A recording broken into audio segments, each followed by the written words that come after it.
You gonna have any fights this week? Oh man, we gotta have some fights.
Yeah, very difficult. When the Raiders play the Raiders, we've been pretty good as far as being focused pre-snap. That didn't happen today on both sides of the ball. And again, that kind of costs you in a game like this where it comes down to 3 points. Where you have opportunities on 3rd and 4th and 1 to keep drives alive. It's just a focus thing, right? I mean, false starts, offsides. That's Raiders beat themselves, and that's something that for 7 games at least, we hadn't done. And then today it kind of came up and it bit us. And look, they called it.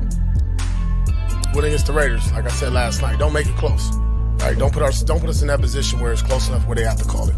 And their head coach did a good job. You saw right away he ran to the official and pointed something out and caught his attention. And a couple seconds later, the flag came out and they didn't go for the Raiders on that one. That was a bad play for us. First of all, let's say this: our guys want to play. I get we lose. I get that we lost the game, but our guys want to play, man.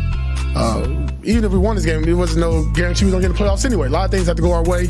Not sure how that goes, but one thing I'll say is these men in this locker room, these coaches, they love playing. They love being Raiders. They're proud about being Raiders. I'm proud about coaching them, proud of coaching them guys. And listen, we're going to keep rolling and keep fighting. I can promise you this. We'll put the best 11 out there whenever we play next weekend. And there you go. Welcome to the Cage Match. Welcome to the Cage Match. We got it back up there, right there. Welcome to the Cage Match. I'm ready. We're kind of on time. We say 5 o'clock Pacific, 7 o'clock, right? No, 6 o'clock. No, 7 o'clock Central. 7 o'clock Central. Eastern. But see, we want to make sure that everyone is in their seats, ready for class. We come in after. We make sure everyone's settled. It's like the previews in a movie, right? You got time to get there and make the movie. That's what that is. Yes. Speaking of, there's going to be a Beverly Hills Part 4 on Netflix. Yes. I saw that. I can't wait. The last one was filmed over here in the Bay Area in Great America, which is now the Niners parking lot. So, yeah. Well, I don't care. Yeah, whatever. Welcome to the show. This is the Wednesday edition, our regular show. We're going to talk about the Colts game.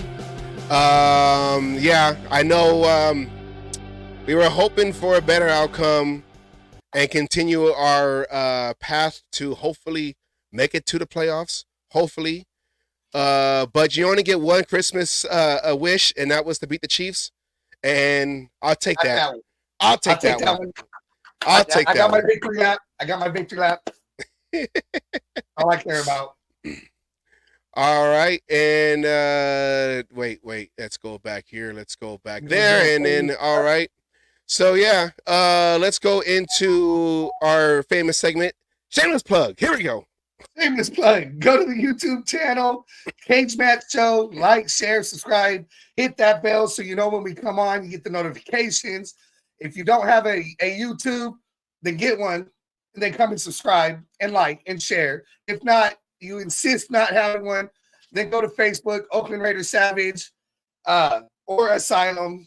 Go ahead, like, share, give stars if that's what you're into. Help us be able to keep bringing you this content and bringing you our guests and just keep this going. Yes, and also we are affiliated with W.GG. W Energy. When you think of dubs, when he wins, you think of W.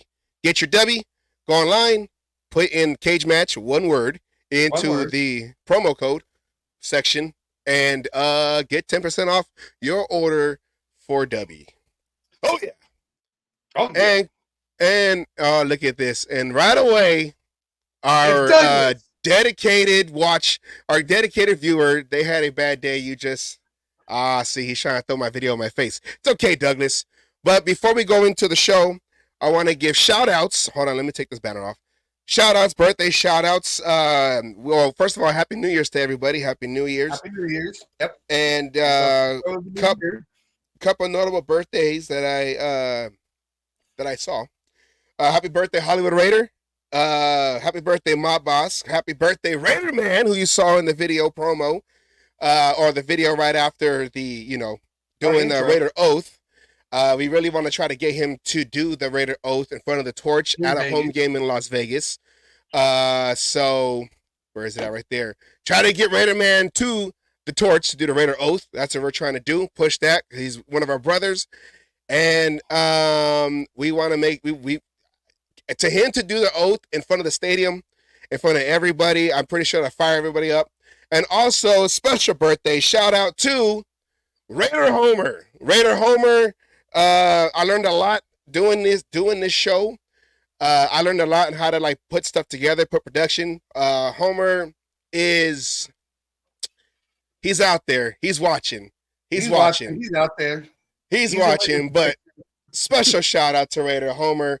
Raider Homer put a lot of us on his platform to showcase and put us out there. So I just want to put that out there. Peggy also says, "Hi, Homer, one of my favorites." Yeah, we miss you, Homer. We need you back. The YouTube the YouTube universe has not been the same without you. Come back, Homer. Come out of retirement and show everyone how to do this, like me, because I still need help. And also, shout out to Sarah LaGrande, who also had a birthday this past week. All those are big time favorites in Raider Nation, so I just wanted to get those shout outs.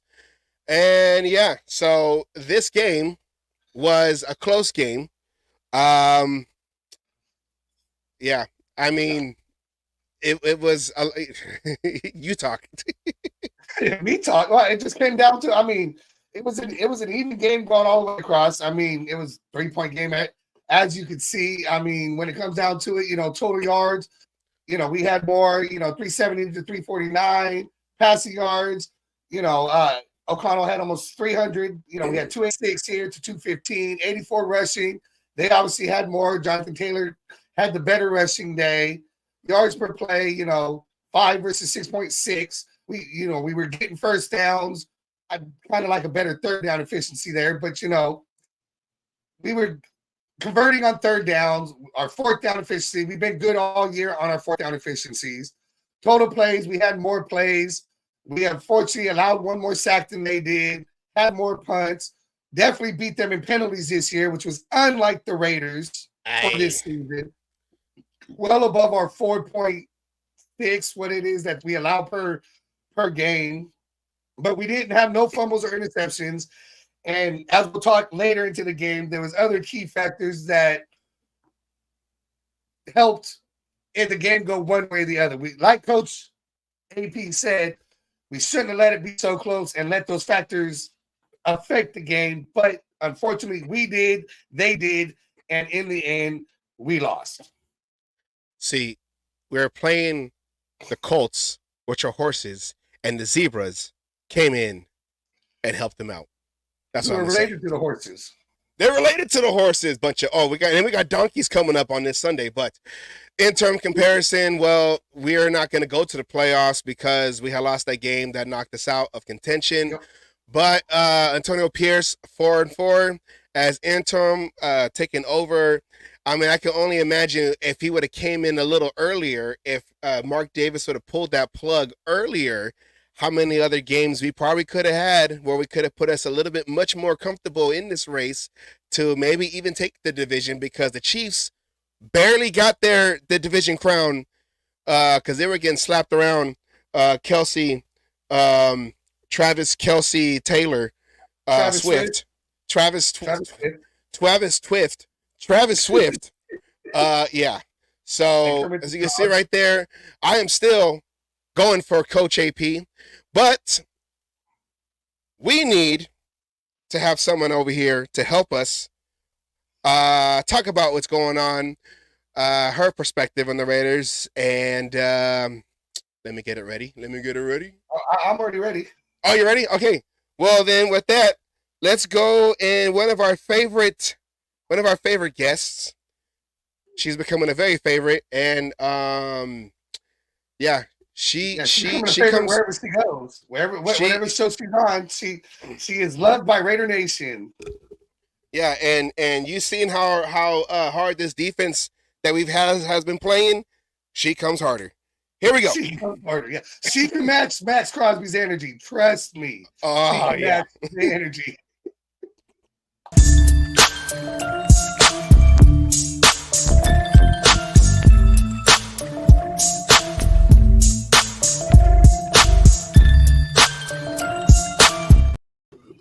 And we'd like to welcome Peggy. Peggy, how you doing? Hello, everybody, and Happy New Year. Thank you, guys. And I know about hard hitting because there was a lot of it going on in that Colt game. And I heard your perspectives on that. And we want to know, why did we lose by 3? We won time of possession. We had 26 first downs to their 14 first downs. What was the difference besides penalties? The play of the Colt O-line. And I'm going to say that because we only had 1 sack. We only had 8 pressures. We only had 2 tackles for losses behind the line. I mean, those little things. And as my article started out on when I was writing after game summary, there are many ways to lose in the NFL. And I'm thinking that maybe that extra oomph, I mean, they had 134 rushing yards to our 84. Their O-line dominated our D-line. And that hasn't happened in the last 7 games. And I'm glad AP pointed out about the penalties. But that too wasn't enough to count for that 3-point difference. And let's just say it, the Raiders offense sputtered in the first half and scored 17 points in the second half. I mean, savage, solemn. When was the last time a Raider offense scored more in the second half than they did in the first half? Can y'all remind me? Maybe you have to go back. 2002? 2002, yeah. Or maybe 2009, 2010 when we swept the West? Maybe, exactly. I mean, I can't even remember a time in recent history that our offense actually has been active in the second half. It's always been the other way around, right? Score everything in the first half, and then, And then try to coast. We lost many a game that way throughout the years, coasting that second half, now putting that foot on their throat and going cutthroat on it, and eventually, in the end, losing the games. Losing fourth quarter leads. I mean, that used to happen so traditionally. We had a little pool going on that one. I mean, seriously, it got to be that bad where are they going to keep this lead or are they going to lose this lead? The other, of course, thing that happened was that we just couldn't actually keep those big plays from being made. And that's the first time in a while they had those. We have not. I remember hearing on, I believe it was on TV when it was a second one that they did. The Raiders were actually top 3 or 5 in actually not allowing big plays over 20 yards. Correct. And then we allowed 3 in this game. I mean, and they were huge. And the reason is third play of the game, a 50-yard pass that led to the Jonathan Taylor touchdown. Mm-hmm. I mean, then there was the other 50-plus yard touchdown when Spillane had that blitz up the middle, and the broadcast, they were saying that he held up a little because, you can't touch a quarterback, which I think also hurts the defensive line. Mm-hmm. Yeah, if you hit him a certain way. Yeah. That flag is coming out of there. I mean, yeah. it's flying. And he was able to fling that ball over Spillane's head and got him on the crossing route. I said last week that this was a game that was possibly can be considered a trap game. I don't know if they were tired or if they came out flat, knowing what was, what this game meant to their playoff, keeping them alive. But I felt like because it's the Colts, it's an away game. Maybe I don't know if they were overlooking and waiting for that matchup with the Broncos. But it just, the defense, and the defense has been carrying this team for the last couple of weeks. So, not saying that they're not allowed a bad game. It just came at the wrong time. But I just didn't think, and I don't know whether you agree, I just couldn't find much fault. The Colts played a tough game too. They're playing for the playoff contention. And they're a lot closer. They're trying to keep that 7 seed.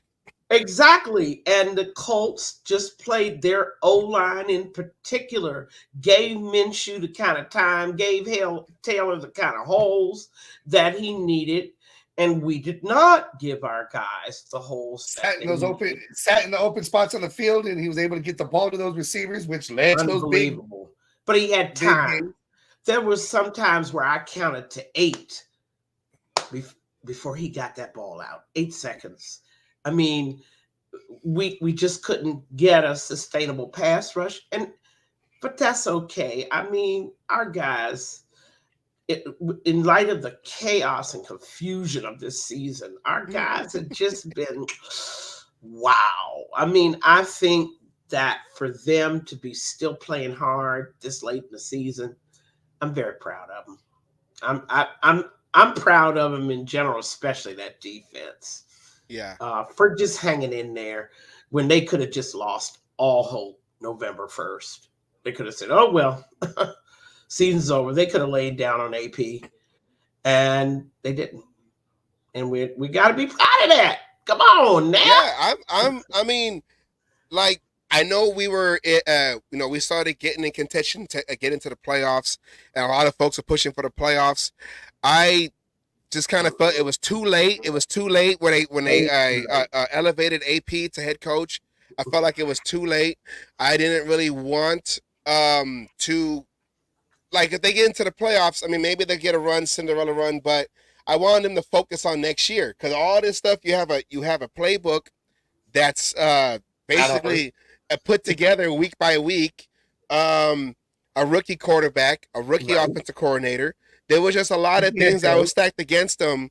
So my mind was just make it seem, just pretend like it's a long, extended preseason for next year. AP did get this team going, not only, showing that this team has heart after McDaniels, after all that happened, but he also put a good resume for him to try to keep this job, which I hope he does. But I'm proud of him. I'm proud of him because any other team would have just whatever, They would have laid down. Look at what happened to Carolina after Frank Reich left. Did things get better? No, and they got one of them rookie quarterbacks that everybody wants so bad. Yeah. Look at the Chargers. When they finally did it, have they gotten better? No. No, they got donkey stomped last week. And which of course shouldn't have happened. Sean, I cannot find. I'm going to find the words for Sean Payton, but at the moment, he's our biggest problem right now, because right now he's just kind of proved I can play without Russ. Okay, to me, that's his motivation for coming into this game, coming up with us, and of course, finishing with a better record than the Raiders. But hey, the Donkeys don't have an interim coach. We do. But they kind of have, like, that's like their own McDaniels in this first year. Let me go and bench the starting quarterback, put Stidham in, like last year, put Stidham in. Wasn't that irony? I mean, wasn't that just like Stidham is like deja vu, it must be Groundhog Day, right? Because all of a sudden he's replacing a veteran quarterback and all the load is being put on him. And he knows the reason the veteran quarterback was put out was just BS. Yeah. He knows that those guys should have been allowed to finish the season. But hey, he don't make the decisions. You know? Yeah. I for one, have been angry and upset. I was mad at McDaniels from day one when I heard Stidham went to the Denver Broncos. I'm like, whoa, hold up. I thought the plan was that Stidham was going to be that bridge, and you were going to look at him in 2023 as the starting quarterback. I mean, I thought that was all settled, right? I mean, help me out here. It seemed like was the you plan just as confused as I was? It seemed like the plan kept changing, like our offensive playbook keeps changing every week. The plan always changed. First it was, we're going to get Tom Brady, and he's going to come in, and we're going to win with him, and then we're going to develop another guy. Then Tom Brady retires. We're going to try to bring Carr. No, you know what? Okay. No, you know, we're going to get Garoppolo because this is our plan the whole time. We're going to get Garoppolo because he knows the playbook. I coached him 20 years ago in New England, so he knows the language. And he's going to come in here. He's going to be an upgrade because he knows the system. And the plan, they keep telling us just you know, follow the plan, trust the plan, trust the plan. There was no plan. There was never a plan. Never a plan. And Asylum, you heard me say this last night. It's the equivalent. What Josh McDaniels did to us was what one of those jackleg contractors do, right? They come in, you pay them, you know, like half the money, you know, fix my basement. They tear up, you know, everything, pull the HVAC out, rip out the walls, rip up the floor, and then they walk away. Did you see my basement? I'm literally in the middle of that. Your basement is the same way. You don't have a contractor. It's halfway finished, and my guy then disappeared. Oh, but that's what happened to the Raiders. He completely demolished the offense. I mean, tore it down to the studs. Yeah, I success. Then he's gone. Then suddenly he's gone. Okay? Like you were saying earlier about wish we had gotten rid of him earlier, I don't think that would have helped anything. Because this man tore our offense down to nothing. He reduced, what he didn't rip out physically, mentally he messed with. Josh Jacobs, Adams, mentally. Renfro. Oh my God. I mean, completely destroyed his season. I mean, there's so many things that this man did. And that's why I say I'm so proud of Pierce, because he was looking at a demolition job on offense. And so was Hardegree. That's why I have no unkind words for Hardegree or O'Connell, because I don't either. There was no offense. There was no offense. Yeah. I mean, Garoppolo was a complete fraud and a facade. I do not believe to this day, I don't know about you guys, that he passed the physical. I refuse to believe it. It's more shady Patriot nonsense to even get him on the roster. It was probably because McDaniels didn't want to be wrong. Oh Well, no. and that's He didn't want to exactly be what he wrong did. because if he's wrong, that's why when you would see his post game conferences, well you know you know you know you, you, you know it's like, do you even know what you're talking about? That's why he put O'Connell as the number 3 and made him inactive and only the emergency backup when he earned the second QB spot in Yeah, in Oh preseason. preseason. no. He kept saying this exactly, Savage. This is preseason. No, the only reason O'Connell got a start while McDaniels was here so he could prove everybody wrong. See, Yeah. I told you he got sacked 7 times. But I then told he you doesn't wasn't stop. ready. But he doesn't stop Matt at all. He doesn't even try to stop Matt. He Mm-mm. let Matt have that career course. game. You know, Letting Matt just bulldoze aluminum. I'm like, is somebody getting paid here? Some money under the table? I mean, did you think that in the mind that it was scripted somewhere? I'm not usually a tinfoil hat, but it was too unbelievable. 6 times, same guy. Come on now. Come on. I mean, I guess that's he two. was I on guess double that's. team twice the whole game. I Double guess team that's two twice. coaches we've had in the Raider history who sabotaged us, right? Callahan and now McDaniels. Mm-hmm. I mean, there was no question in my mind that I thought that Stidham was the plan. Then I heard that he had been made an offer that was so insulting that he just left out the building. Yeah. And basically, and didn't give us a chance to even bid for his services. This is what I'm told. And that's what didn't make sense. You bench Carr, who was your starter, Mm-hmm. because I want to see what Stidham looks like. I want to showcase Stidham and see what he Exactly. looks like. So we're thinking, okay, Stidham's going to be back next year, or the following year, Exactly. this year, to compete with whoever you bring in. Mm-hmm. We're seeing what you have. Maybe he could be somebody over here, starting a quarterback for the Raiders. We don't know. He looked good against the Niners. I just think he looked good against the Niners because there was no real tape on him. So the Niners were just trying to play reactive defense. Mm-hmm. Because when he went to go finish the season with the Chiefs, it didn't go as well as it did with the Niners. Well, they destroyed us as usual. And I thought, okay, you're showing Stidham. You traded for Stidham. He's traded for Stidham from the Patriots to bring him over. So you gave up capital to bring, or whatever, a draft pick to bring him over here, just for you guys to let him walk to a division foe, to Denver. Come on. And now we have no quarterback.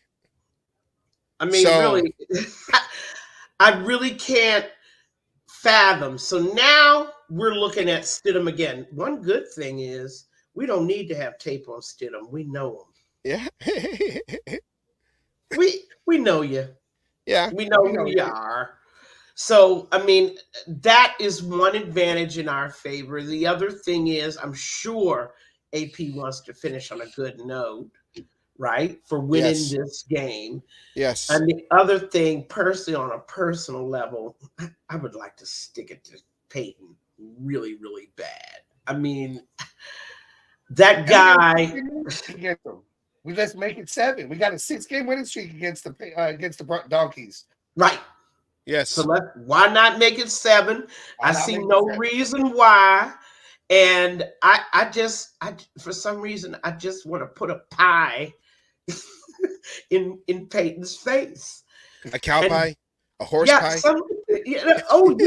Now you want flavor. Well, since I'm a nice guy, lemon meringue. Let's keep it. Let's keep it healthy. We'll give him a road apple.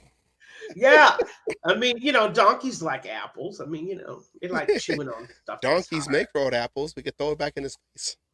And the Denver fans, and I'm friends with fans all over the NFL because I learned they keep you smart about football. I mean, when you're listening to what's going on other teams, suddenly what's going on your team don't look so bad. They are so angry. Some people are thrilled that Russ is benched, but then they're like, wait a minute, we'll be looking for our 13th starting quarterback since Peyton Manning left in 2016. I'm like, I couldn't be happier. Yeah, I couldn't be more thrilled at your dysfunction. they had wasn't it? They had Asswater. They had Drew Lock. They had Oh my God, Brett Ripien. I mean, have you ever heard of such a parade of no? They drafted. Oh, what was that child's name? They drafted 4 starting quarterbacks between 2016 and 2021. I mean, unbelievable. Locke was just the last of them. Yeah. But they tried to bring Peyton Lynch. Oh, that was the name I was thinking. Oh, yeah. Oh, my Lord. I mean, who are y'all kidding? That's John Elway up there in the calling them plays. I mean, calling them shots up there. Yeah, trying to find the next showed him the door. They finally, after right after Pat Bowlen passed away, they showed him the door. Because that was the only reason he was there. And that's the only reason Vance Joseph is still there. He's a franchise guy. But, honey, after he gave up 70 points to the Miami Dolphins, who, by the way, got 56 pasted on him. Oh, yeah. Sunday. I'm like, What goes around comes around. But, I mean, after any defensive coordinator of mine, their team, their unit gives up 70 points to anybody, he's not in my building anymore. I don't even want to go into a forensic examination of why it happened, okay? CSI, investigation. 70 points, you're out. It's a defensive autopsy. What happened here? I mean, DOA. That the Denver fans have told me they don't know from week to week which Denver defense is going to show up. They honestly don't know. And I'm like, well, I sure hope they don't show up on us. Especially that pass rush, which has been anemic. And that's good for Aiden. Okay? Yeah. Yes. That's going to be good for Aiden. Unless they get some kind of motor behind them and really, they played a good game last week though, but it was, guess who? The Chargers. Let's put up a 70 burger on them again so they can have 2-1 season and let Aiden just cook. I would love to see the donkeys stomped into the ground, but I mean the keys here are once again are big time players. They have to step up and help Aiden win. Yeah. I mean, what happened against the Colts? Okay. I'm complaining because I know every time. This time I actually had 3 TVs on and one has a special view of the field. It's just so I could film. What does Aiden see when he looks down the field? 17 incomplete passes. Why? No separation. All day long, our wide receivers get separation. If you run the film back in your mind, let's roll the videotape, right? Even on those 2 touchdown passes that Devontae caught, defenders were draped on top of him. He had 2 guys, and when he caught that first one, well, I thought he got his leg was about to get twisted around. Already were. They never got separation. Yeah. The young man threaded the ball through at the right time. Same thing happened on that corner pattern. I mean, once again, the guy was practically eating Adam's shirt. He was that right on top of him. Only problem is he had his back to the ball. But once again, that's what Aiden has seen all year long. I mean, you got to give him a sliver of daylight. I mean, you can't expect him to thread the needle every play to you. Yeah. Well, Aiden O'Connell's great at that anticipation ball. Yeah. He tries to lead him open.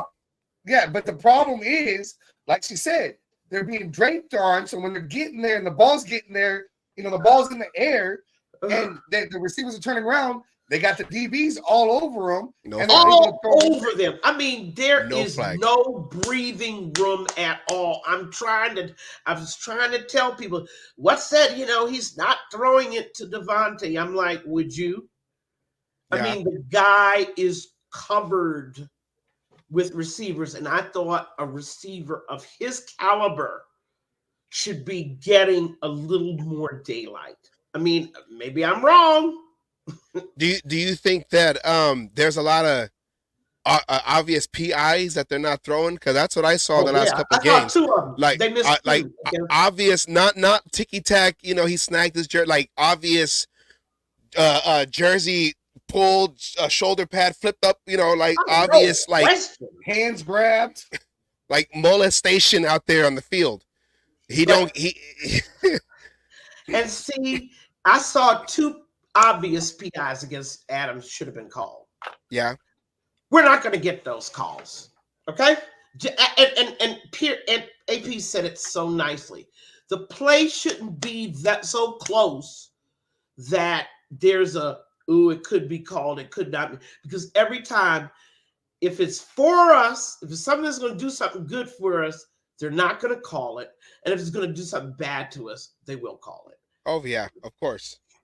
I mean, even the least penalized team in the NFL was still going to get flags at the wrong possible time. And it happened in the Colts game again. And I looked at Renfro and I looked at Myers. I mean, isolation, almost isolation. They weren't getting separation either. The Colts secondary did a damn good job.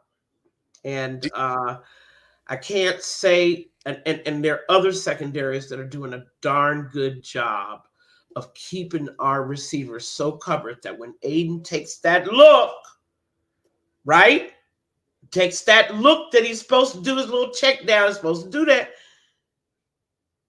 They're blanketed. What's he gonna do? Do you think that they're doing too many deep drop, like 7-step drops instead of just a quick 3-step throw, slant, rhythm passes? Let's just get him into a rhythm, short passes. It's the same problem. If it's less time for them to get open, do you think they'll get open? I think they're not getting open with a 7-step drop. Well, I think that there's too many long developing routes that they're trying to do. And that's what's also, with the offensive line, they're trying to hold these guys longer. Aiden's taking a 7-step back, like he takes like an additional 4 steps back after the shotgun. After the shotgun, I know. He's running back, and it's like it's taking too long. And by the time he finds someone's already coming up the middle. Andre James, he needs to go. But they're coming up the middle, or they're coming around, collapsing the C gap, collapsing the tackles, where those long bombs he can't get. That's why I kept saying, get the tight ends involved, get Renfro, like just in the middle, just a quick strike where they just cut inside of the DB or whoever's covering them and just get that. It's the West Coast offense. I didn't even know what kind of offense this was supposed to be. I didn't know what kind of what the identity was with this McDaniels offense, because it was never consistent enough to know, are we a run team? Are we a pass team? But we'll never know what it was supposed to be, because he tore it down to the studs. Yeah. And whatever he was gonna build back up in its place never happened. I'm convinced of that. It just never, ever happened. And then not taking care of getting that O-line in order was the most egregious. I mean, because they were playing like crap in the preseason. They really were. And it did not stop. It never has stopped.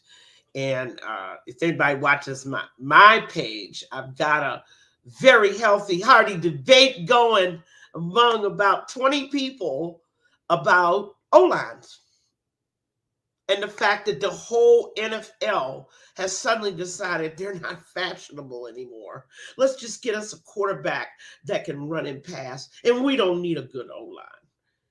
Well, newsflash, most of your quarterbacks in the NFL need an O-line. Yeah, and I know me and Asylum had said this because we always like talk about stuff to put on the show. I think we said it on the show, but I know we said it on the phone a couple of weeks ago.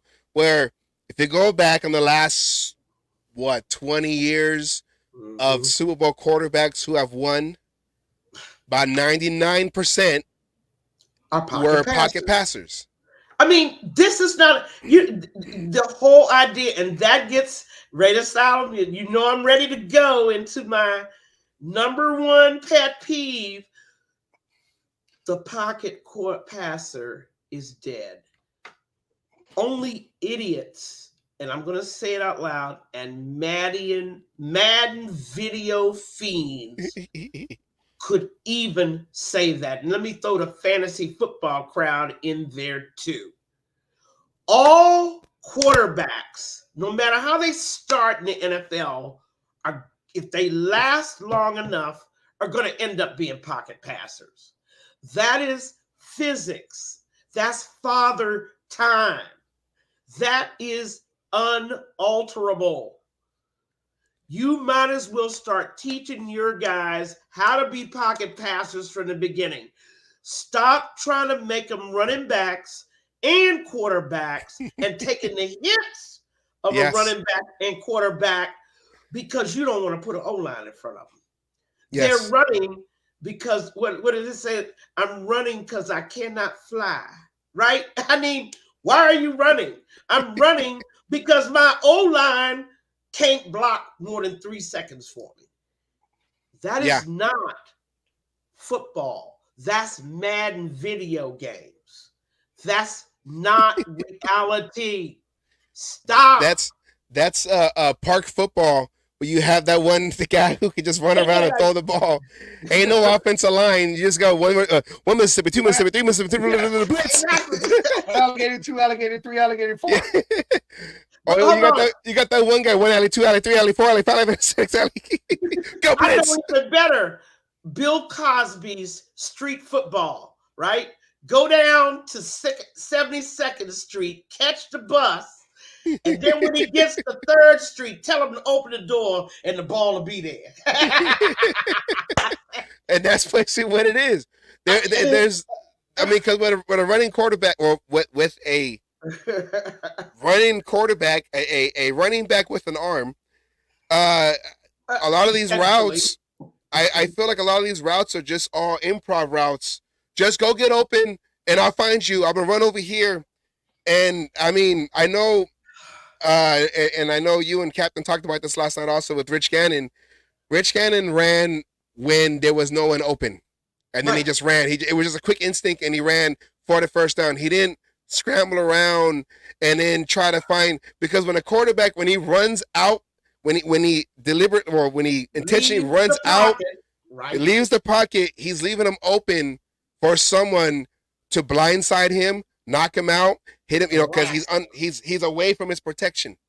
And so we have talked about this, and I know the pocket passer is alive and well. It is the running quarterback that's going to be dead by the time he's in his 7th NFL season. Look at Josh Allen and Lamar Jackson. Brilliant athletes. This is the first season I think Lamar Jackson lasted throughout the whole 17 games. Why? And they said this on ESPN, but we already knew the stats. He's now in the pocket 85% of the time. When they fired Ken Dorsey up in Buffalo, suddenly Allen is in the pocket 85% of the time. The pocket quarterback has command of the field. And this is something, he has more options, which is why you got to put decent O-lines in front of these guys. You got to give them a chance. And the NFL is not doing that. Tell me about Josh Allen. Tell me about Lamar Jackson. Then tell me how many championships they don't won. They haven't even, Josh Allen got to the division round? Get to the top. I don't think he got to the championship. He Did he did get go? to one AFC title game. Lamar, of course, has never been to an AFC title game. No, he hasn't. 1-3 in the playoffs. I'm telling you that with all that, well, we ain't talking about statues. Let's not get excited out here. We're Kerry not talking Collins? about the Statue of Liberty. Right. Standing there, just waiting. Our smart pocket passers know when it's time to run. Even Tom Brady could skedaddle. Yeah. When he absolutely, positively needed to. It was not his game.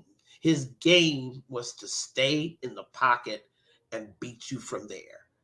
And yeah, they have all the Hall of Fame busts. They have all the career records. Don't tell me times are a changing when Josh Allen and Lamar Jackson, two of the most brilliant examples of, quote, running quarterbacks, can't even get past the AFC title game. And they're not going to until they learn how to stay in the pocket. Let me repeat.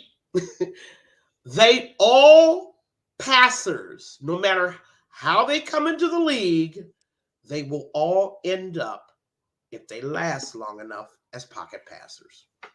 Every last one of them. That's the only way they're going to be able to have longevity, because it's like a running back. A running back shelf life is what, 5 years, maybe 5-6 years, where he's at the top of his game when he has fresh legs coming out of college, and then once he gets to 5-6, after that he's more that running back is now in a committee or like a third down guy.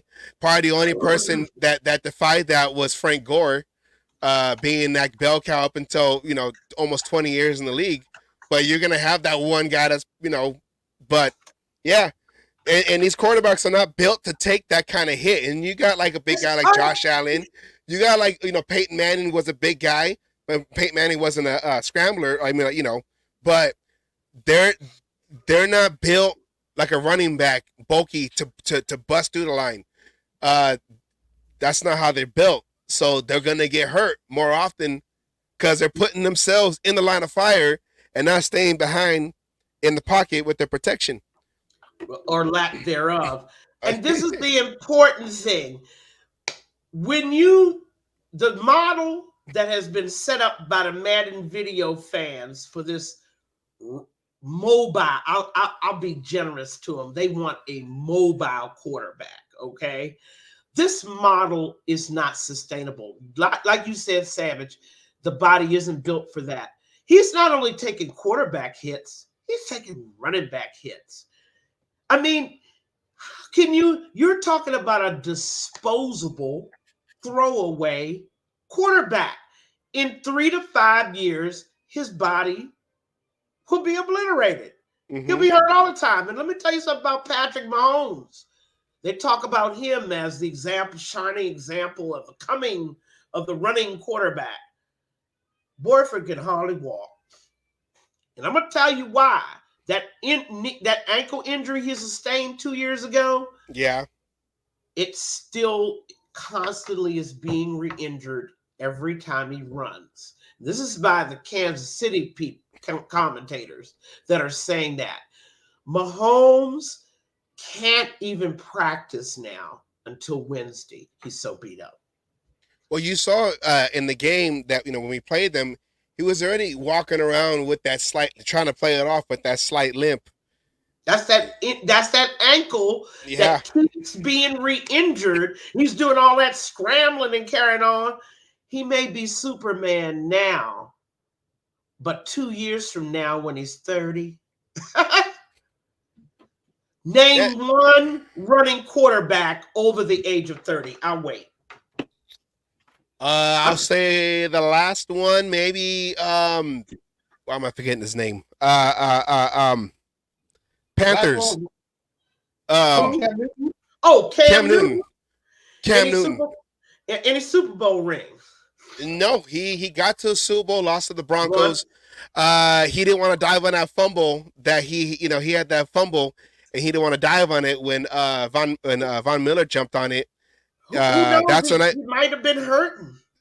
and that's what Rivera said in the press conference. Well, you know, we want to protect the quarterback. It's the Super Bowl. It's the Super Bowl. This is the last game of the season, regardless if you win or lose. And what happened? But what happened to Cam's career at the end? Was he a running quarterback at the end? Well, the Patriots tried to force him to be a running quarterback that 1 year he was with them, and that didn't last long. I think he started deteriorating early in that season, where they had to start. I think Matt Jones. Yeah, Matt Jones, because that was McDaniels was still the offensive coordinator. So he started. Newton started the season, and they kept having him run up the middle like he was a fullback for these short yardage plays, and his game started deteriorating where. He couldn't even throw the ball anymore. He couldn't even throw deep anymore. And the other part of that is, what are your run? This is the other part of the deterioration of offensive line. More than 70% of the NFL teams have historically low rushing rates this year. Why? Because we ain't got no line. When your line can't pass block, it usually means they can't run block either. Yeah. And when you have a quarterback that's the leading rusher on the team, you ain't using your running back. Yeah. Only statistic, 6 teams out of 32 have 1,000-yard rushers this year. Let me repeat that. 6. But that was one stat that me and Asylum saw a couple weeks back, that Jacobs had all these attempts and his yards weren't that much, but he was only third out from number one at the time. It was like 5 weeks ago. Asylum. No. He had the most touches. He was number one when it came to carries. Yeah, but he was 30th when it came to yards. Right. I thought he was like close, or it was something. It was some weird stat that was like he's never been anywhere in the top 10 except in carries, and but that's not just Josh. That's around the league. Let's widen that view. That's why I'm friends with so many people from so many fan bases. They're not running the football in the NFL. No, it's as simple as that. And once again, we don't know whether it's a plan designed and it want to be a pass-only league. But when you don't give your quarterback the running option, you make the game one-dimensional. Yeah. And they that I was going to say, all the money, nowadays all the money is going to the quarterback, which makes sense. But they're overpaying the quarterback, where before the left tackle was a high paid position for your quarterback's backside because of Theismann, because of LT with the Giants. That left tackle position, that blind side for your quarterback, or right tackle if he's a left-handed quarterback, was one of the highest paid positions on the team, because he needs to protect his blind side and make sure that no one knocks out your quarterback. And a lot of the money you got Mahomes making 400 million, and all these they're all trying to compete with the highest salary, but none of that money is going to protect him. I remember when okay, you just brought up Mahomes though. You just brought up Mahomes, that big contract for the quarterback, and do they got money for the receivers? Got money to pay other people? Nope. To help protect? No. And now Mahomes has been scrambling for his life. They're not the same team. Nope. Not that we're shedding any tears over here in Raider Land. Oh, no, definitely let's get us straight. Well, ain't no tears being shed. Now let's go to the quarterbacks, and these were pocket passes, but let's go to the quarterbacks that won championships, not having problems with the Bradys, the Peyton Mannings, and shit like that. What they always do, they restructured their contracts. They took less money so the team could turn around and build around and bring in the players that they need so they can continue to be on top. And keep the good ones they have. Yeah.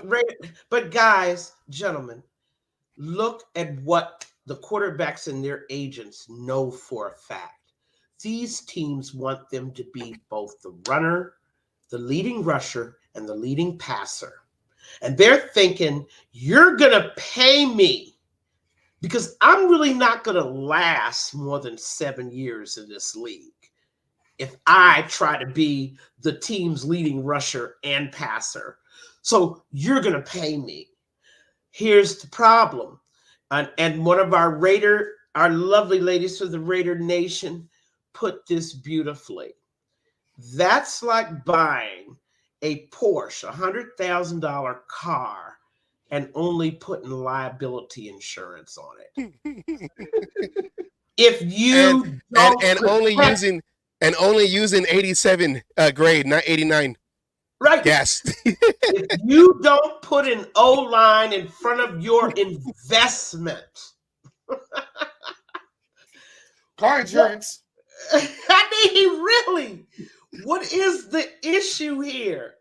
Why is it that you're going to pay a guy $50 million like Watson and then sit back and give him an O-line that it's, well, in Watson's case, the O-line had some key injuries. Those guys are back now. And you know, of course, Flacco is enjoying one of the best years of his career, even though it's only been half a season. Yes. But they got back some injured guys. They already had a decent O-line. You could tell by the way Chubb was rushing. Okay? So they had a decent O-line. But you take a team, well, like the Jets. Why would you bring in an Aaron Rodgers and put garbage in front of him? Straight garbage. And we know they're garbage because after he left, they were even worse. Okay? Dalvin Cook couldn't run. They just released him today or yesterday or something. Yeah, yesterday. He asked for his release. And I mean, Breece Hall, who is a phenom, I mean, the boy should have 2,000 yards rushing, okay? But he's running behind a garbage O-line. That's because Aaron Rodgers sells tickets, not an offensive line. You are so right. Who puts those butts in the seats? Yeah. The fantasy football crowd is not buying tickets to see Colton Miller. Nope. I bet you a lot of folks even can't Trent name Williams, right? Huh? Or even Trent Williams, right? No. Or McGlinchey up there in Denver, although he's been having a so-so year. But they're not paying for that. You're right. Yeah. Because that's not that, all you see is that splashy running quarterback and that fast receiver. And then Taylor Swift. That's all you're gonna see. That's all you're gonna see on NFL films. Unbelievable. Steve Sabo would be turning over in his grave. There are absolutely no highlights that are even historically worthy when you are talking about a guy who runs great, passes great, but of course he's out of the playoffs first round. Yeah. And I told people, don't ask me about Lamar Jackson, right, guys? Until he makes it to an AFC title game. I am sorry. I do not care what he did in the regular season because he played bums, okay, in the regular season. That SOS was below 500 for the Ravens. Let's tell us truth. Let's tell a story. The strength of schedule for the Ravens for 2023 ended up being below 500. So, of course, they're going to win 14 games, right? Yeah. I mean, I want to see what he does in the playoffs when he meets people of his same caliber. People that ain't chopped liver are going to lay down and just let him throw 4 touchdowns on them. Although Miami surprised me. That's a Vic Fangio defense. Yeah. I'm just shocked. But, they lost Chubb too, right, guys? Yeah, in that game, yeah. That must have really took the winds out of their sails, man. I don't know. All I know is that the running quarterback is not a sustainable model. You must put an O-line in front of your $40 and $50 million quarterbacks to preserve their careers, to preserve your season, you idiots. I said the word idiots twice. I'm sorry. Your season is gone. I say much worse. I say much worse on the show. Trust me, idiots is like tame. Morons are running the NFL. Why in the world would you put a garbage O-line in front of a guy? If he goes down, your season is done. Well, and that's the whole point of it. Doesn't matter who you have back there at quarterback if your line can't protect them. You can have Bart Starr, Tom Brady, Staubach, Stabler, all combined in one. Mm-hmm. But if he can't stand up to throw the ball, it ain't gonna matter. I don't care if you got Jerry Rice in his prime and all these receivers. If the quarterback can't get to you, can't throw you the ball because he's getting sacked left and right with a bad offensive line, it doesn't matter. It's not going to matter.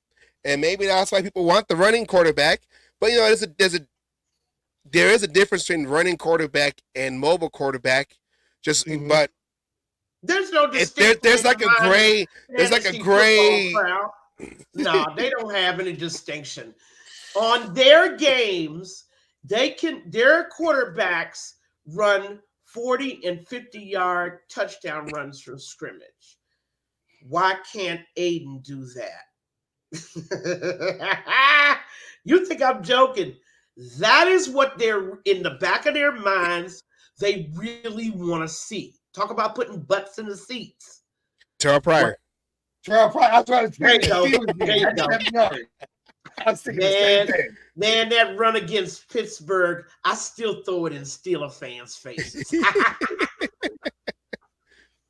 I mean, and go back with the O-line. If you got the O-line, your running back's not going to do much. Of course. You know, I mean, how can he? We go Derrick Henry. He's led the league. He's been a hell of a running back, but his O-line went to shit, and even that big man can't run.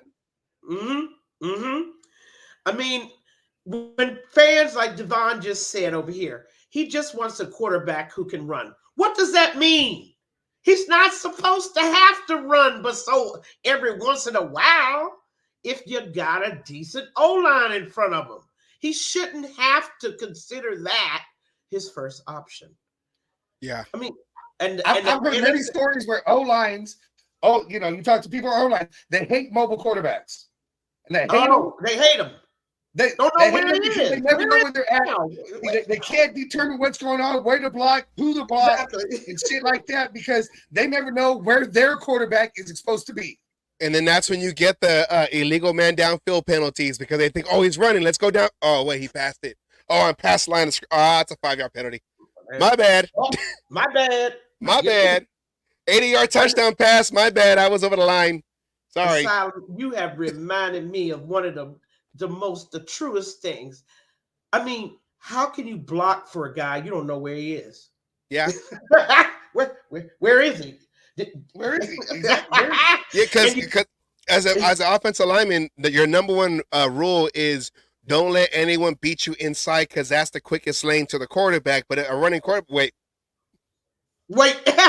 you can a tackle can ride out the defensive end right into your quarterback trying to run and not realize it. Exactly. And the other part is, and they don't come with rear view mirrors, so they have to put their head on a swivel to find out where you are. They have to actually physically, and once they do that, they lose leverage. Yeah. Yep. And every time. And that is what I've seen so many times, looking for your quarterback, right? Because he's the type that likes to, get loose like Fields, right? He likes to get loose. Well, here's the problem. I can't block for you if I don't even know where you are. Yeah. How can I block for you? How can I help you? And that's the dilemma that the NFL faced. Now, here's a legitimate, this is the last thing I'm saying. I'm going to have to run after this, but I wanted to talk about a legitimate counter argument. I'm being told by some people I respect that defensive lines have gotten stronger, faster, and the O-lines haven't kept up with it. What do you think about that? I mean, yeah, they're leaner, they're stronger, and they're going forward. Offensive line, unless their run blocking is going back to try to get their feet set. Yeah. Go ahead. So the defensive line. I mean, they're getting stronger, they're getting faster, they're getting leaner, they're getting quicker. Probably taking grappling lessons, so they know how to knock hands down. And you got offensive line who needs to be more bulky to have more girth to stop them. They're going to be naturally slow because they got to put those pounds to try to make that wall, that barrier for the quarterback. And, that's you just get underneath a tackle, underneath a guard or a center, and you can upheld him. You can just pancake him, and then now you're coming in and knocking out the quarterback. You're right. I'm thinking about the idea. What does the NFL do to restore the balance? They got to fix that balance. If indeed D lines are getting stronger, bigger, faster than O lines, that balance has to be fixed. What do they do? You do like on the replacements, and you bring in sumo wrestlers because they got the art of moving big bodies. That's what you do. Your O-line's nothing but sumo wrestlers, and they got the art of moving their hands and moving their body. But wait a minute. You may not be something that Bill Walsh and Joe Gibbs did, and I know I'm talking about the 80s. When they ran out of O-line candidates, they took D linemen and converted them. They went out to find wrestlers and made them O-linemen. They went to what we call the bottom of the barrel, and the sumo wrestler, I don't know. He's an athlete. He has a skill set, and he's big enough. Yeah. Don't get me going now. See, you done got me going. Why did you talk about sumo? I'm thinking to myself. It's the art of moving a big body. That's what they do. That's what they focus on. That's their whole job. How to manipulate and use their hands and move a man where they want them, not to be moved, where they don't want to be. Yeah. I mean, I love the idea of sumo wrestlers. I mean, don't laugh. Don't laugh now. Guys, that's not, no, we're talking about the art of being able to move, grab a man and move him where you want. Yep. Create those holes for the running back. Sit there, pass block, run block. Because why? They have the art down to be able to place their hands, place their body, place their weight. I never would have thought of sumo wrestling, but I'm going to tell you, the NFL better come up with an answer for the bigger, faster D lines, or else their quarterbacks are going to be injured and smashed up, and we're not going to have running, and we'll be reduced to a league where everybody is running and throwing.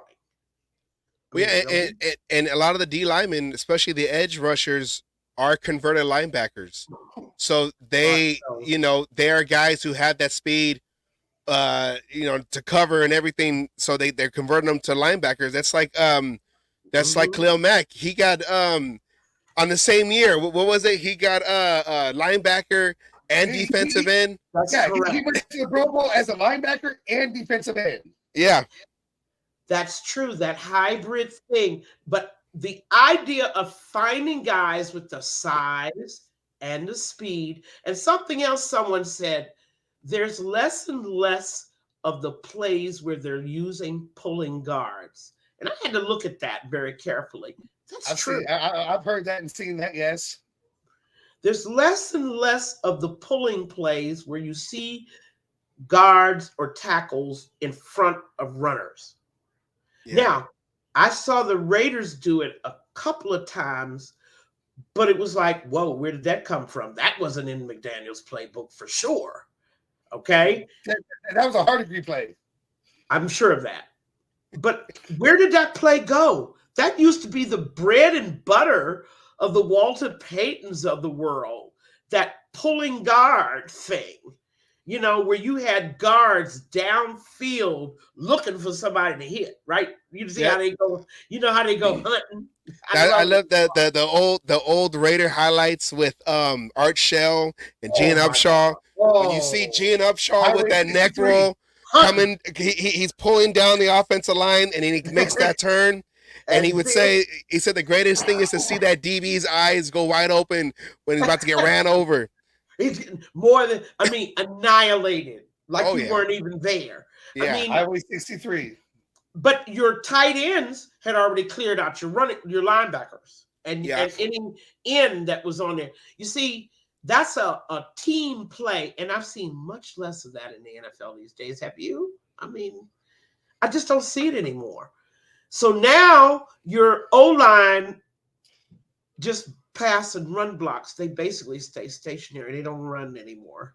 They either down block, was that zone block, or they just pass block. You don't really see a lineman going to the next level to a linebacker. Because you got running backs and tight ends chipping the D-lineman. D-line, I've seen that.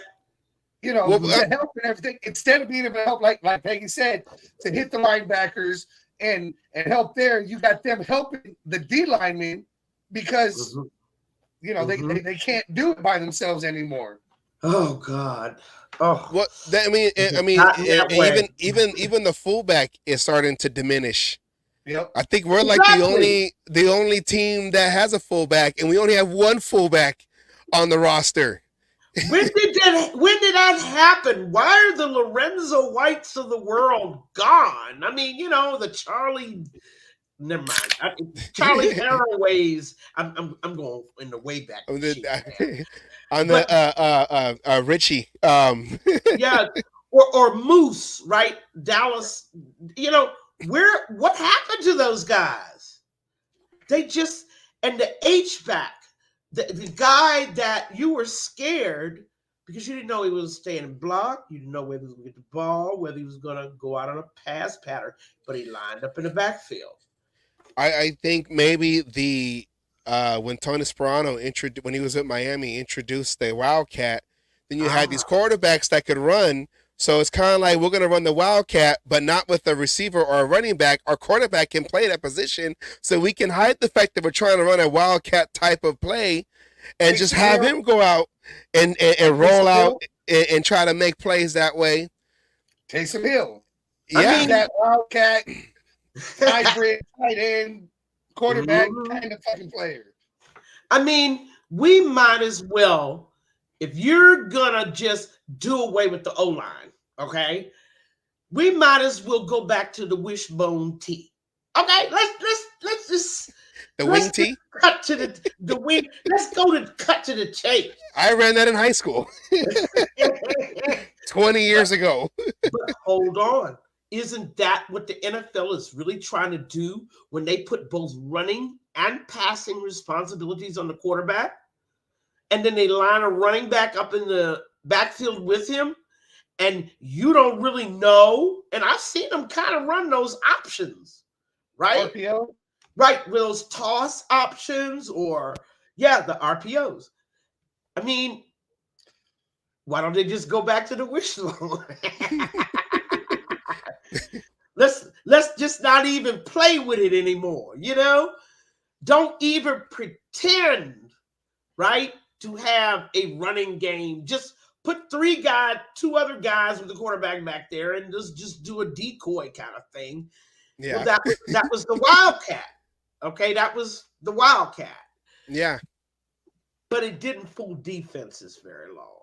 Once they kind of saw the concept, it didn't last that long, and Sparano was almost using that religiously when he was with Miami. Right? And then people started trying to copy it, and then eventually defenses were able to stop it. And you don't see it, maybe once or twice. We do it with Bolden in a way, but it's just more of a direct snap. And I've seen a couple of times when Josh was in there, which we haven't talked about Josh. I know I said I was going to leave. 9:30, I got to go. But what's Josh's future with this team? He's gone. Why? I think he's expendable. Why? Because wait, we have a banner for that too. I know Zeus you do. runs downfield. I'm He sorry. just puts his head down. Which It's banner? right. There he goes. There he goes. There he goes. Y'all ain't right. Y'all are not right. and I get the Josh Jacobs fans argument. He's one of the best running backs in the NFL, quote unquote. He was. But wait a minute. That's exactly right. This is a league of what have you done for me lately? Yeah. I've been saying the same shit. Been saying the same thing. It's what have you done for me lately? It's too far into the season to be talking about last fucking year. Not only that, Josh had his chance to step up and really help this offense. He had multiple chances to do that. We have his best 3 games, Josh's best 3 games on here versus Amir's last 3 games because that's where he got to start. And when you look at the overall here, the yards, the yards, the average yards. Oh yeah, his YPC is going to be off the chart. Yeah, White's YPC, I have a feeling, is always going to be off the chart. He just rips off chunks. I mean, he'll rip off 8-yard runs where Josh was getting 3 and falling down. And I don't have nothing but all the love for Josh as I wave him a fond farewell into the sunset. And the reason is I just want to see what's your free market value now.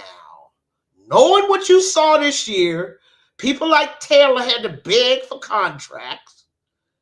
Seeing what you have seen done to the NFL running back, what do you think his value is now in the market? Not even worth the contract he got this year. He should have signed the tender. He should have signed the tender. He would have made more money. There you go. But he decided he was worth, somebody told him he was worth $15 million. Even though he could see guys like Elliott, Cook getting released. People like Singletary going from Buffalo down to Houston and getting half of what they made. He saw all that and still, I'm going to hold out for my money. Are you insane? Now. Even Saquon Barkley, who was holding out at the same time, doing the exact same thing, turned around and said, nope, I'm making sure I'm hitting my training camp and shit. He turned around and signed his shit. He said, you know what? You by yourself. Bye. Josh Jacobs was the last man standing. He was the last man standing. And what did it get him? No, he wasn't. Taylor was the last man standing. Yeah. Well, he was also injured too, because it was like, well, since I'm injured, let me hold out. Can't play no way, you know. But see, that's what I'm trying to say. What is your free market value today? Is there any team that would trade for Josh Jacobs? He's injured now. He didn't have a productive year. I'm sure there is. But there is some teams, but what going into his 6th season, 7th rounder for him, and he got that mileage on him. Thank you, Savage, for reminding me the mileage. Yeah, and an injury history. This isn't the first year he's been hurt, and he's actually made it through 13 games. So that was a good year for him. Out of the whole time he's played for the Raiders, there's only been 2 seasons he hasn't been injured. Correct. Out of 5, right? This is out of 5. This is 5th. Out of 5, there's only been 2 years he hasn't been injured. What is the free market value of a 6-year back, overpaid at $12 million, who has, what you just say, only been healthy 2 out of the 5 years he's played, had that big year in 2022, right? But really, 872. He had 2 1,000-yard seasons to begin with. Then 2021, oh, by the way, the year we went to the playoffs, he only had 872 yards. I'm just saying, what is the free market value of a guy like that? I would say virtually nothing, personally. $8 million a year if you're lucky. He'll probably get Ezekiel money. was lucky to get 6 from the Patriots, and that was loaded with bonuses. Actually, his base is 4. The name probably will get him a lot of money, or get more money worth because of his Josh Jacobs. Well, no, it's going to be teams will pay probably the 8 because of last year when he runs of his jersey number title. It's still going to be. I have the rushing title. I had 1,600 yards. It's probably going to get him a couple extra million. All right. Instead, he was necessarily worth it. And you can ask Savage. I've been calling for Jacobs' head. I've been calling Jacobs out for at least 2 years for me. I've been doing it at least as long this year as I did for Marcus Peters. Right. I think the holdout was the worst thing he could have fucking done. He got all these incentives in this contract, and has he hit a single one? Not a single one. No. And wait a minute, we have to be fair. We have to go back to talking about O-lines. We have to talk about it. That's a partial reason. Okay. We can, but right here, the same O-line. And this is Jacob's best 3 games. His best.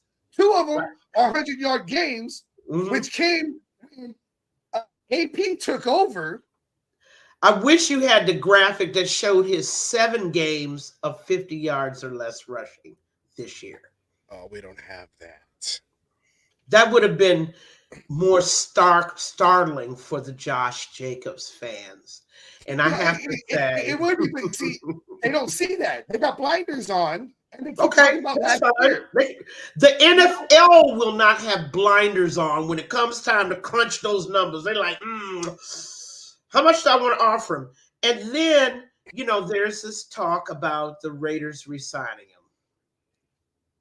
I think if I'm Zeus, I ask for a trade if that happens. I won't argue that one. I don't argue that one at all. I ask for a trade. What do you think the NFL will pay for Zeus? Oh no, he'll get money. Oh, he'll get what, $10 million a year? He'll be going into his 3rd year next year. And he's relatively unscathed. Yeah, these last 3 games has been the most he ran in his 2 years. Hasn't been used, but what, 3 games in 2 years? He had 17 carries in 2022.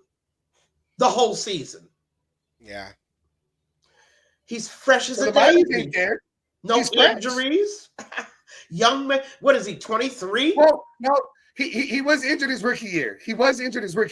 Where? Zeus. How did he get hurt? No. He hasn't been on IR. But now, please correct me if I'm wrong. He didn't play in his rookie year. But I don't believe that he was.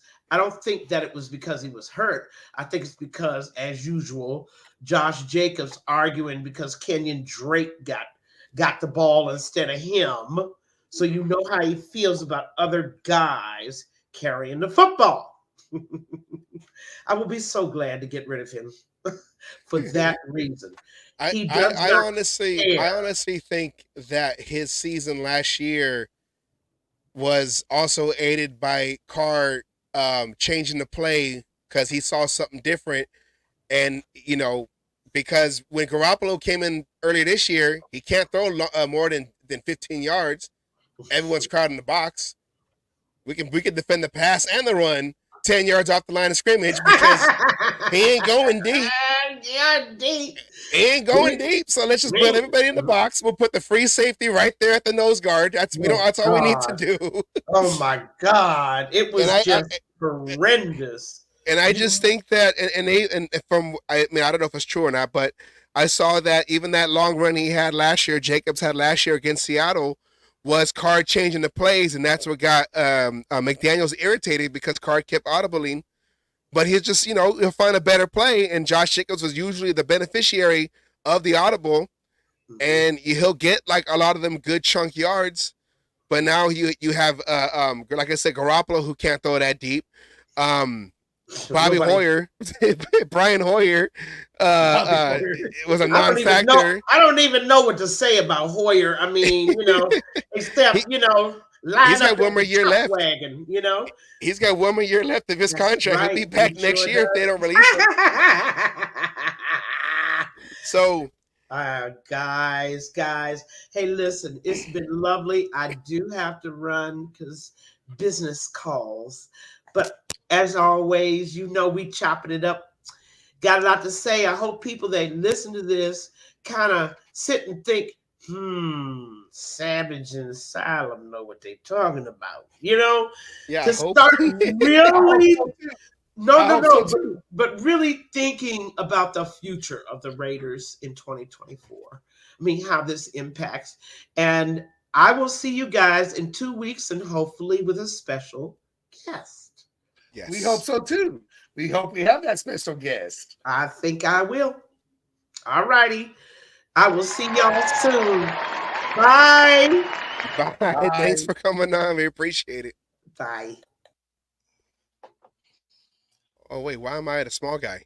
Hey, I don't know. Why the fuck you got me on fucking point? No. Hold on. It don't You work don't want to try to stand in front of the line. Okay. Coattails are in the back. All right. That was Peggy Holmes with Peggy's Perspective.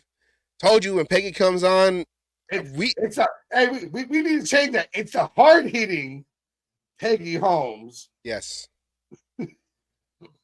She Randy when she comes don't on, hold no punches. we let her come with it. That's what we do. She comes out. You're on the wrong button.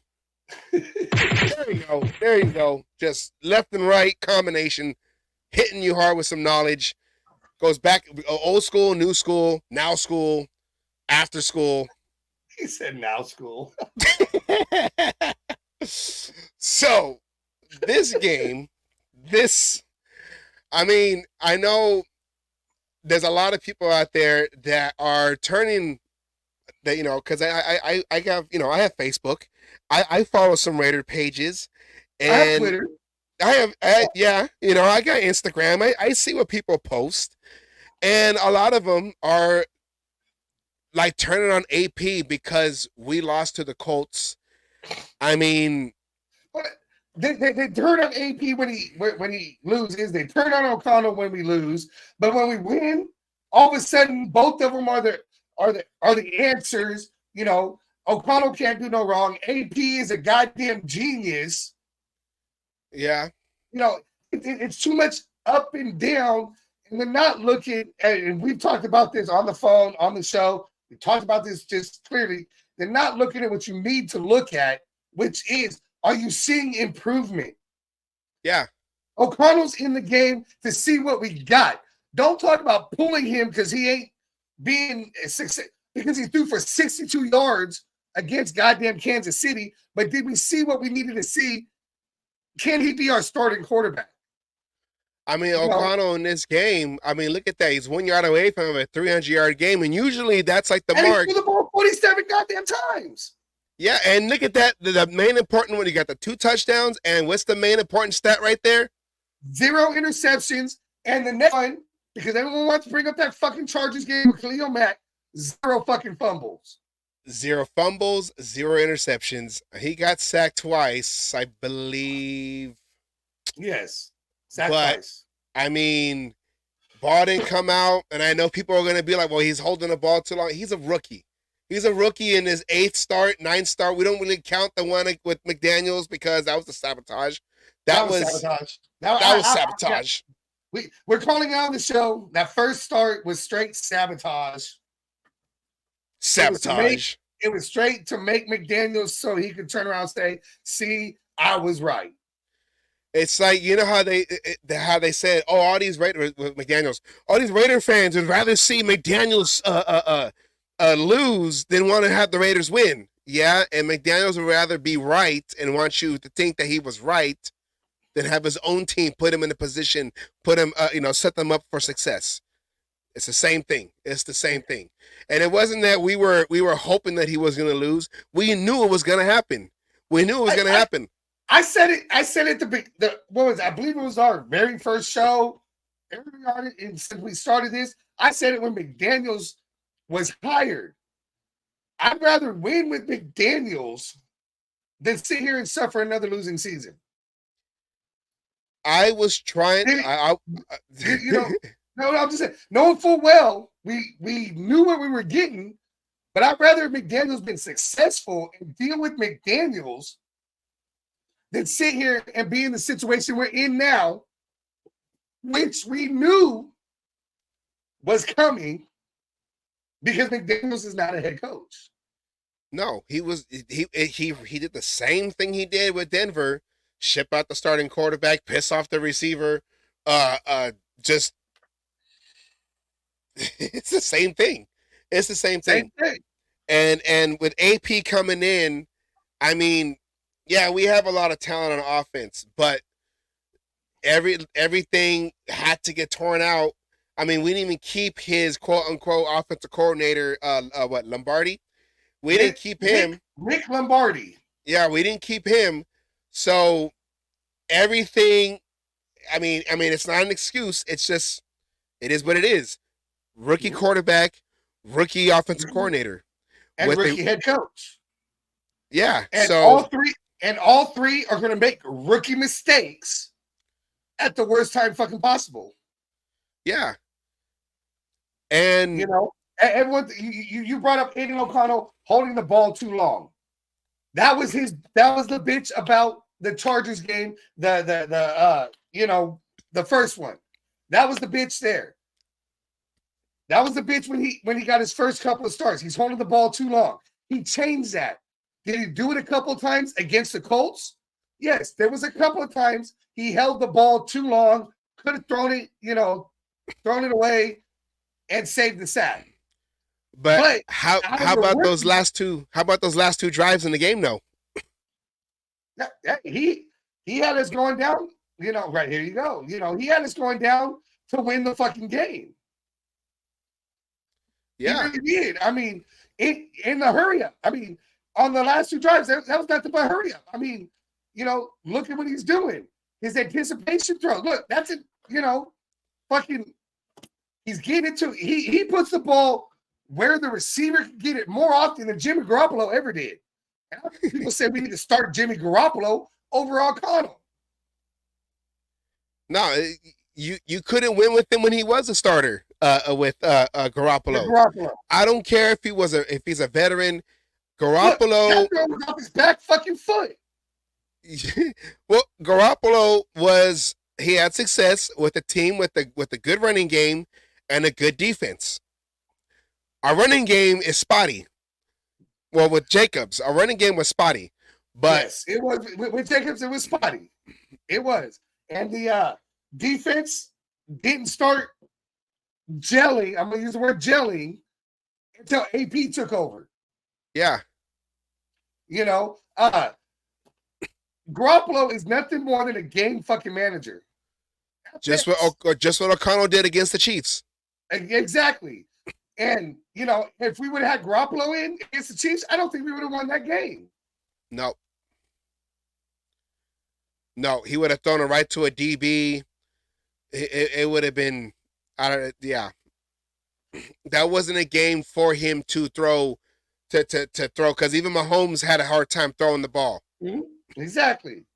I mean, I was there. That was a cold game. I mean, that was 30 fucking, we'll say at best, 35 fucking degrees. And that was before the wind chill. Yeah. And wind chills out here in Kansas, I mean, that could be anywhere from another 5 to 20 degrees that it fucking drops. And, I mean, one thing that Garoppolo couldn't do was throw to multiple receivers. The most he'll throw maybe like 2, maybe 3. Adams and Myers, and that was it. Yeah. So Garoppolo had no big. Garoppolo is an over-glorified game manager, and he couldn't even do that under the Josh McDaniels fucking umbrella. Nope. The only game he did do that with was the first game where we beat the fucking Donkeys. His highlight was him sliding for a first down. for the whole season. That was his only highlight. So I mean, he missed 2 games and was benched, and it still took 2 games for somebody else to take over the total interceptions lead. So that's 4 games he didn't play before somebody overtook him on total interceptions thrown for the season. Yeah. Yes, Team Ramrod. I'm all for Team Ramrod. Team Ramrod. If I haven't made it clear, I want Team Ramrod. I want O'Connell to stay. Farva, we're going to get that name going. It's Team Ramrod. Team Ramrod. Let's go. The Las Vegas Ramrods. The Las Vegas Ramrods. So, of course, we got to talk about some of the controversial, big words right here. We're trying to teach you guys. Controversial. I said it right now. Referee calls. I mean, this was. I don't even know who the ref. I didn't look up the referee. Who was this? The crew, but yeah, it was. We had some false starts. That's on us. That's not on the referees. We had some false starts. That's on us. But there were some non-calls with PIs against Adams. Against Adams that weren't called. And I know we got that one pick 6 nullified with that PI that happened on Hooper. But do you think that what happened at the end of the game was oops, my bad, let's even out the score of our flags? So we're going to go into a little segment called Grading the Refs. You got it or me? Hey! Throw the goddamn flag! Okay, you looked at him. That's 3 calls he's missed. Who is this guy? You ever fought one on there like this ref? Always like this guy. Hey, our new segment, Grading the Refs. John Madden and John Gruden, who got the best, John Madden crazy on the sideline, and of course John Gruden was always yelling at somebody. I don't care whatever happened. I still like John Gruden. Not to come back for part 3 though, but I still like John Gruden. And look at it, see, Devon already knows. Tuck rule. Index card game against Dallas on Monday night. I remember that index card was folded, and he looked in. I have implications on that index card game. Yes, and I think what was more aggravating with that was he smiled into that little camera while he was doing the index card to determine if it was the Cowboys were gonna got the 4th down conversion. No, if the Raiders got the 4th down conversion, I thought. Was it the Raiders? Because the card moved, and then he turned around and said it did. It helped confirm his decision. The card moved, but he said the card slid in between the ball and the stick. So therefore, we gave the ball up on downs. Yes, I remember that now. Yeah, because it was folded. It was like, oh yes. no, yeah. So, and our playoff, we almost beat the Bengals. Bengals ended up going to the Super Bowl. We almost beat the Bengals. There was a bad call too. The fan whistle. The fan was another one. That was fucking 2 years ago. We could have been in the divisional round. But Bengals ended up going to the Super Bowl barely, and that was a close game with the Rams on that one. Snoop Dogg was over there. LA got, I don't know, whatever. Anyways, with that, the 2 bad calls right here. Hold on. Don't forget the win. See, I told you. But yeah, 2 bad calls. Here we go. Here is a PI that we saw worse against Adams.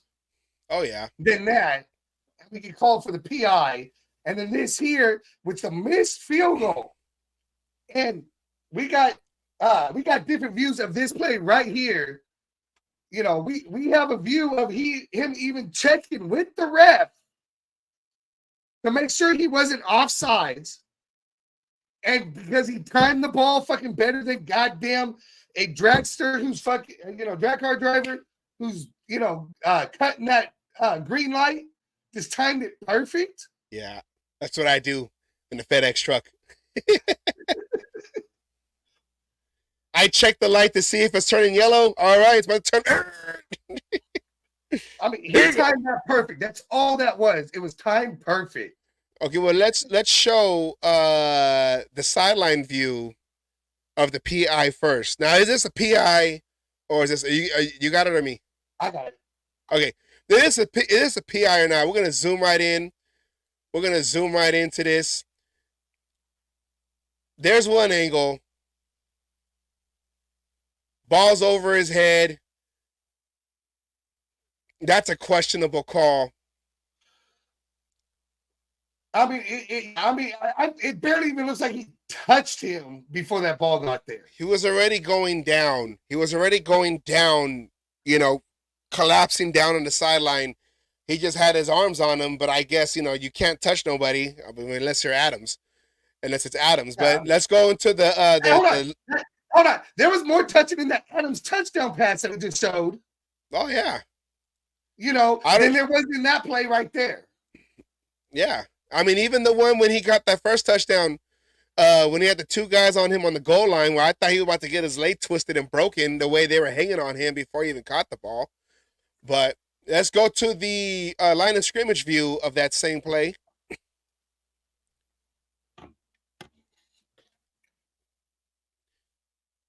Now, that one would have been offsides. That's the one I was hoping that they were going to give.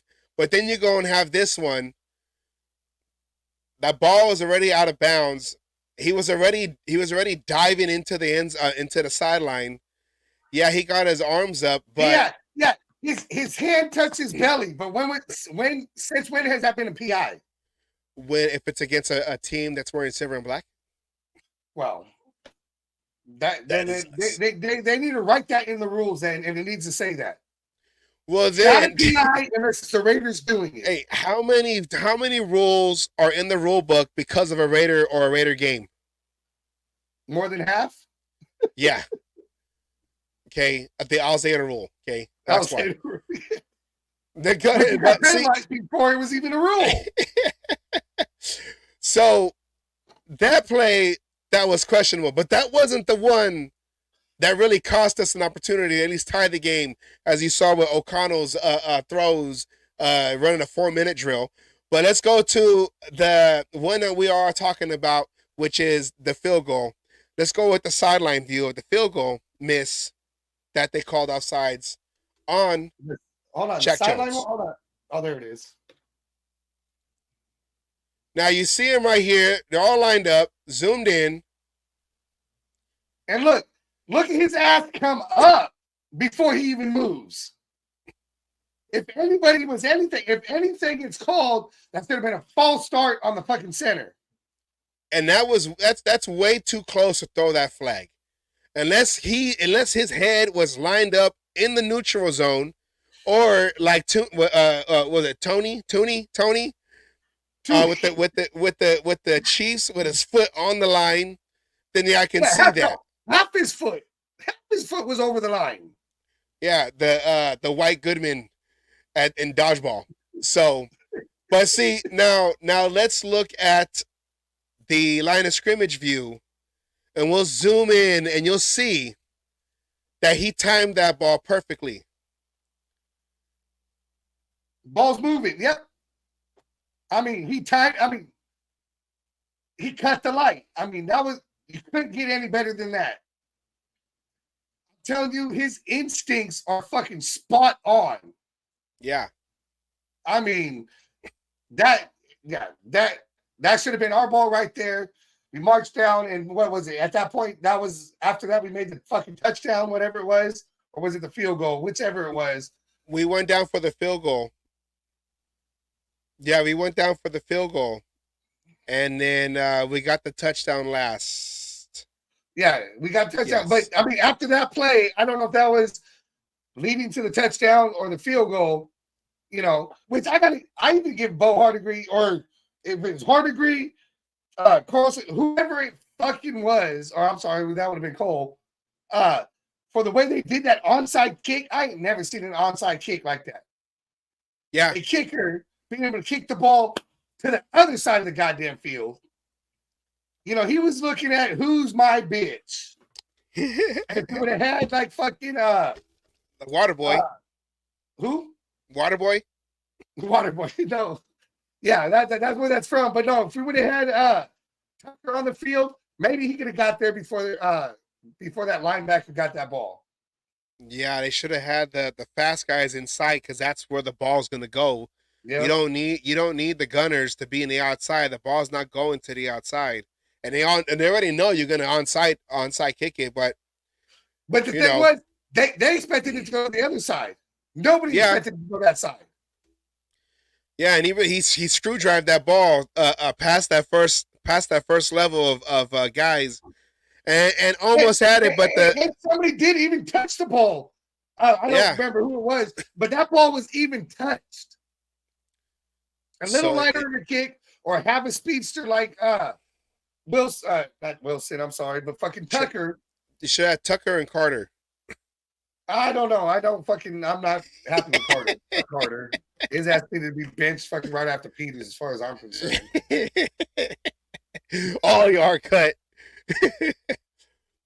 Well, yeah, this referee crew. I mean, the last couple games we've had some. See, look, his flag don't come off. It should never come off on that fucking field goal. Yeah. It should never come off. I mean, I don't care if you're making up. You know, I know I saw video of Jack Jones even confirming with the damn ref, unlike Cooney, to make sure he wasn't offsides when he lined up. Yeah. So they're going off of the ball, you know, off of the movement and shit. And it's clear you got an ass movement, and the last view we had, that ball was clearly moving before Jones launched. And just because he had a hell of a launch, like he had a fucking 1,500 horsepower at the rear wheel, launched like a fucking bat out of hell, you gonna penalize him for it? Yeah, he can't keep making plays. Okay, he already made 2 straight pick sixes. You can't keep having them because the Patriots.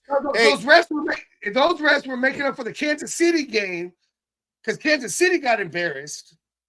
So they figured we'll just go to the Colts and fucking make them lose. You can't have a guy that was cut by Bill Belichick to go to another team and thrive right after he got signed. Okay, it's against the Patriot way. Okay, that's why. That is why.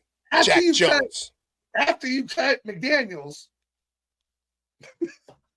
because he brought in the Patriot way.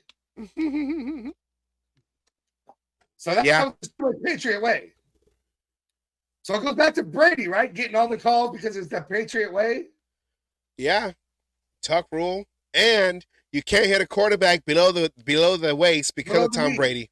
So you can't even fall at their legs. If you fall at their legs, it's an automatic flag. Yeah, a lineman can throw a D lineman into the quarterback, and no, doesn't matter. Damn, below the belt. We're using boxing rules now. Okay, you can't hit below the belt. We're using boxing rules now. You can't hit below the belt. I'm sorry. I don't know what you thought this was. Jesus Christ, my balls ain't even below my knees yet. I'm not that old.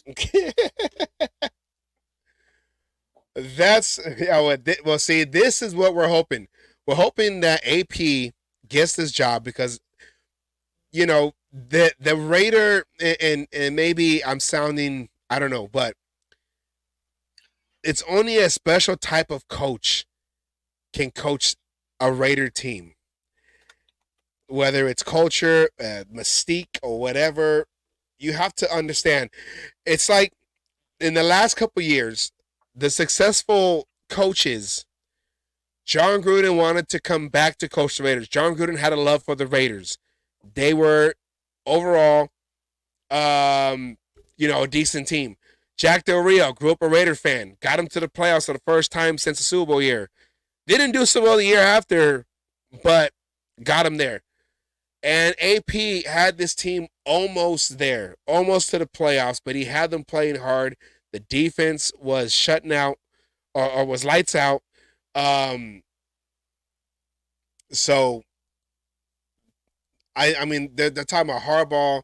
They're talking about well, really, from what I heard, it's between Gruden, Harbaugh, and AP.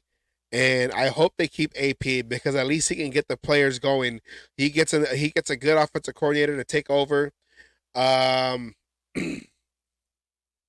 I want my last interim. Now is that AP or Bisaccia?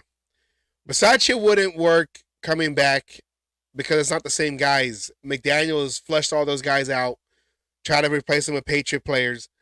But AP, I wanted to bring up the one thing, but Peggy went to offense and shit. I mean, you want to talk about McDaniels? You gave up Ngakwe for Chandler Jones. How'd that work out? Exactly. How'd that work out? Before he went crazy. Yeah, before he went crazy. He came in late into the season and it goes crazy. Ngakwe, this would have been the final year of his contract, if I remember correctly. And the year before that, with Gruden and Bisaccia, I get it, whatever. But he was that compliment. He became relevant again in the NFL when he came to the Raiders and played with Max Crosby. Yeah.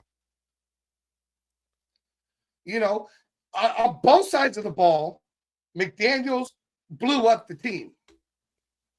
Oh, yeah. In my opinion, that we can bring up other defensive players if we think hard enough. I know we can, but when it comes down to it, yeah. I mean, it's got to be my way or no way. And I still don't know why he got rid of Ngakwe. They traded him for Rock Sin, and he only lasted that 1 year. Exactly. Is he on the team? I don't even know where. Nope. I don't even know I where. don't think he's playing right now. What, didn't he go to the Ravens or no? Did he? I don't know. I can look it up. Either he came from the Colts, went to the Raiders because that's where they sent Ngakwe. Yeah, no, that was the trade. We traded Ngakwe to the Colts for Rock Johnson. Oops. Yeah. I mean, I would say for AP, for a guy like McDaniels to really, I don't want to say he really did his best to put this team 10 years behind. Yes, he's on the Ravens right now. I guess he is still playing. But with McDaniels, for someone who almost put this team like 3 to 5 years behind, AP pulled them out of that. I don't want to use this. I don't want to use that as a metaphor, but pulled them out of that black hole that McDaniels was sinking them into, and he got them in 9 weeks, 9 weeks back into relevance. Back when they're now the talk of the NFL's talking about the Raiders. They're talking about that defense, which AP is a defensive guy, and I mean that's no coincidence that the defense with AP taking over just somehow flipped that switch, and you got guys making plays left and right. We didn't have a defense like this since 2002, since we had all them veterans that I always reference: Romanowski, John Perella on the line, Trey, Lance, Trey, whatever, Armstrong, the defensive end from Miami at the time. He came from the Dolphins when he came to the Raiders. You had all these guys that were making plays left and right on defense. The two Woodsons, Rod and Charles, back there in the defensive backfield. We haven't had a defense like this now since since that one, and that one was ranked number 2. The one back then was ranked number 2 behind the Buccaneers, of course. But you got to. If you go outside the organization and get someone like Harbaugh that can mess up, he might as well just bring a whole bunch of a new 53 to come in, because these guys right now in the locker room, And I know you're not going to have the same team as next year. I think we were talking about it earlier. There's like 15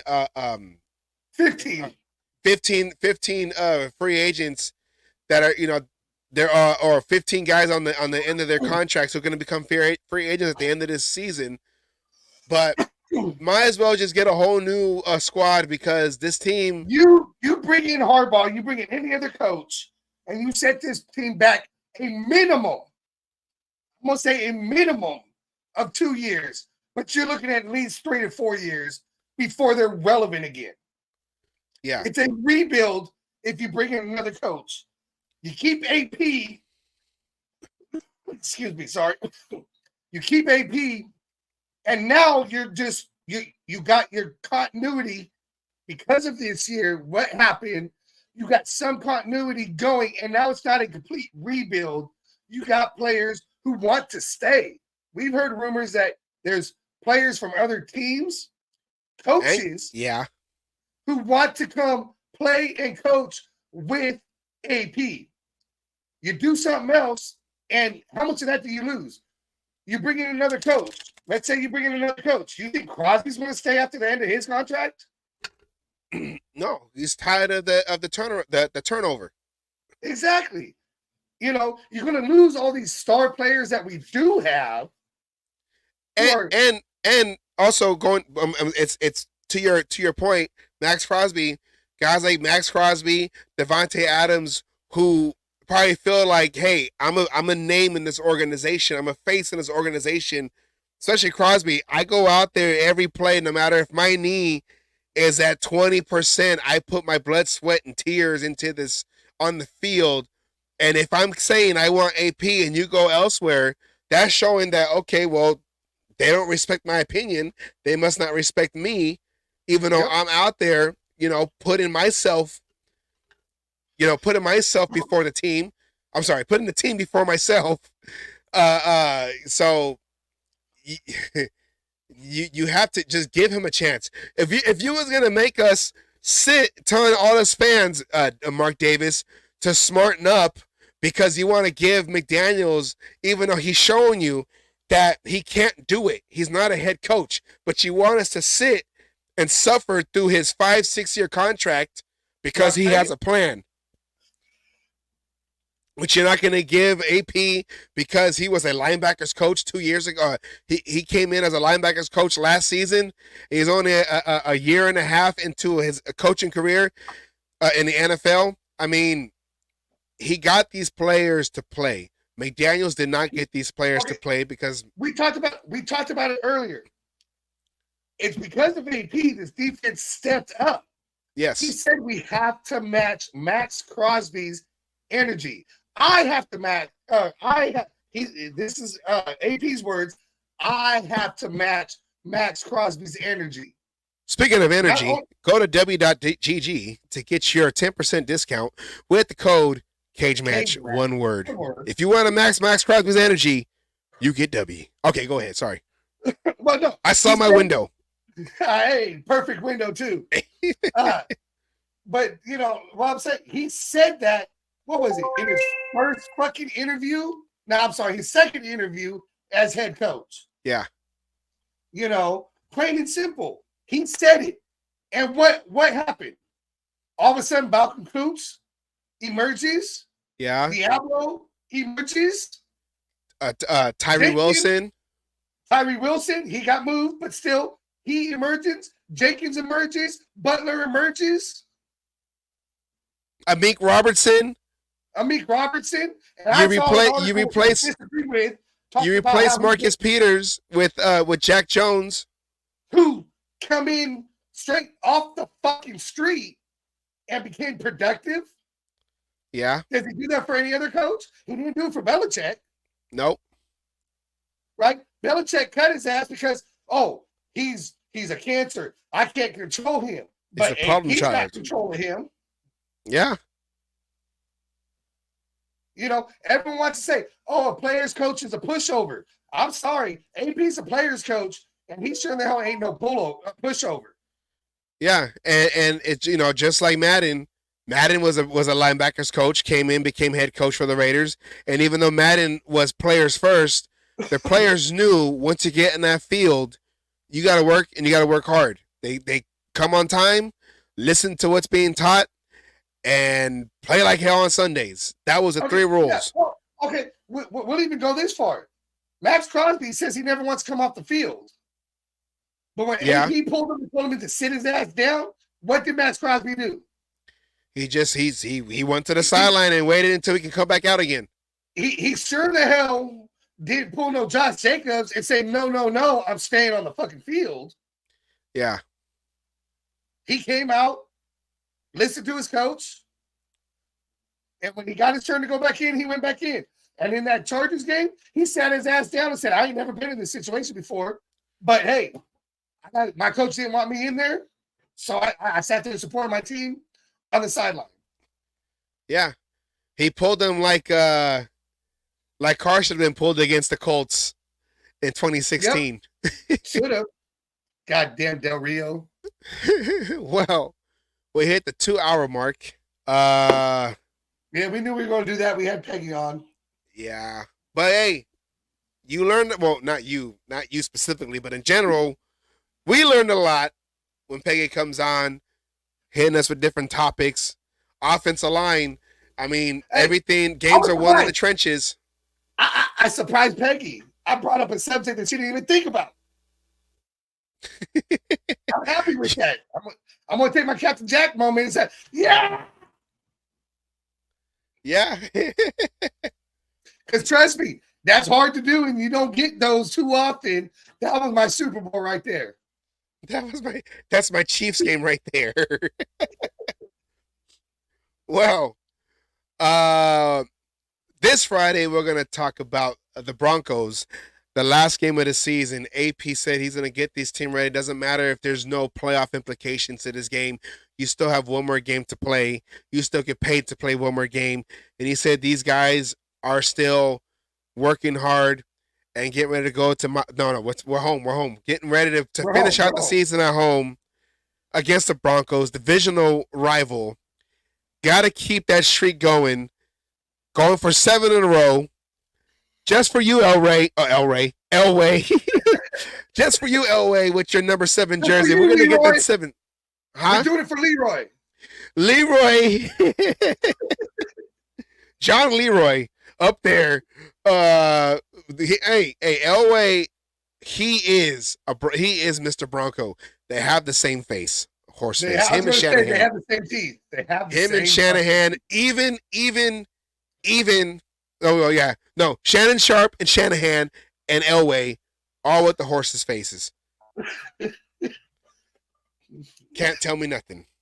No, you don't have to tell me nothing. But yeah, so this coming Friday, we're going to talk about the last game of the season, the Broncos, the matchup. Jarrett Stidham comes back to Allegiant Stadium, taking over another veteran quarterback in the last 2 games. He beat the Chargers, but with the Raiders last year, he got killed by the Chiefs. We know Stidham. We had Stidham. So hopefully we can be like the Chiefs of last year and destroy him like they did to him last year with us. I'll tell you, another 70 burger. Another 70 burger. That's what I like to see. Let's go. Take that bounty gate. I wish Jackson, the safety, was still playing just so we can knock him out. But, yeah, I guess he was cut. I guess he probably had to cut him because... No. Well, he was cut, but I think he made the practice squad. He's on the practice squad. Practice squad. Whatever. He went from a starter to a practice squad guy. Hey, let's get him on the team then. I'll take him on a team like Romanowski. I hated Romanowski as a Bronco, but he was one of my favorite players as a Raider, even though if it was a season and a half. But all right, though, with that, after the 2-hour mark, thank you, Peggy, for coming on to the show. In the comments, have a special guest on either. Oh yeah, in 2 weeks. 2 weeks. 2 weeks. We're gonna have to get some background, some stats, some stuff, so we can present for her special guest that she was telling us off camera. All right. Off camera, yeah, we know who it is, and we will not divulge that information. This is Peggy's guest. This is Peggy's saying. and she will be the one to let everybody know who she's Yes. bringing on Yes. the show, the Cage Match Show. And we are honored to have Peggy on, let alone she feels comfortable enough to bring on other guests with her. Yes. Yes. So with that, we thank Peggy Holmes for coming on to the show. Raider Speedy for showing up in the comments. Devon Johnson, thank you for being in the comments. And Raider hater. And even you, our resident Raider hater, Douglas Sinclair, if you're still on, you were writing paragraphs into the comment section. I couldn't put them up while Peggy was talking. That's disrespectful. We have a queen on the show. We can't do that. Yeah, we have a queen on the show. We can't, I hope you didn't feel disrespected because the queen was talking. And when the queen talks, everybody listens. Yeah, and we don't need that My Little Pony talk. We'll probably rip their heads off. Like we're going to do next week to the Broncos. We'll talk about that on Friday. For everybody else, let's see. Andrea Aguilar, thank you for the heart. And Gustavo Luna Sanchez Gallen and Ken, thank you for Ken Mendelson for liking our show. Not you, Asylum. Ken. No, not me. Oh, I wasn't that. My dad. All right. Chalk Talk with Coach D. All right, with that, we're going to say good night. Come back on Friday. We talk about the Broncos. Thank you for watching. For everybody who was on here watching, thank you. We appreciate you. And if you're watching this after, when it's not live, we appreciate you. We appreciate you watching this show, even if it's not live. Thank you for reaching out and watching our content, whether it was Facebook, on the Raider Homer channel, on Asylum's page, on the Cage Match on YouTube, the Raider Savage page on Facebook. We appreciate you watching. And once again, Raider Homer, man, come back. Happy birthday, Raider Homer. Happy birthday.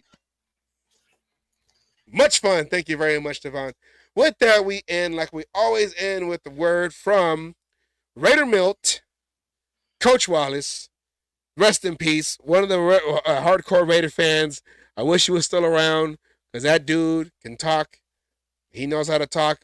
In one of the interviews he had, he said he liked to go to the visitor side of the stadium and sit behind the visitors bench and in his words, throw grenades at the players. He used to get Junior Seau when he was playing for the Chargers. He used to get into his head because all the Samoan dudes from the football team, because he coached the football team in Tennyson, my old high school, they taught him all the bad words in Samoan. So he used to use that against Junior Seau, and Junior Seau used to turn around and talk back, and he goes, "Why are you talking to me for? Field's over there. I'm not on the field. Field's over there. Why are you paying attention to me for?" So with that, I'm sorry, I just wanted to get a little backstory of Coach Wallace. With that, we say goodnight. Come back on Friday. We talk about the Broncos, last game of the season, and what we like to see, what we hope to see going into the offseason. But all right, any last words, Asylum? Nope. I think you said it all. Thank you for everybody being on. We appreciate everybody. And don't forget to go to WTG. Sorry, it's always sorry. Cage Match, one word. Our affiliate, and here just keep a lookout here in 2 weeks because we might have yet again our second special show of the season. Oh yeah! All right then. Peace out, Raider Nation. Until Friday. Oh, till Friday.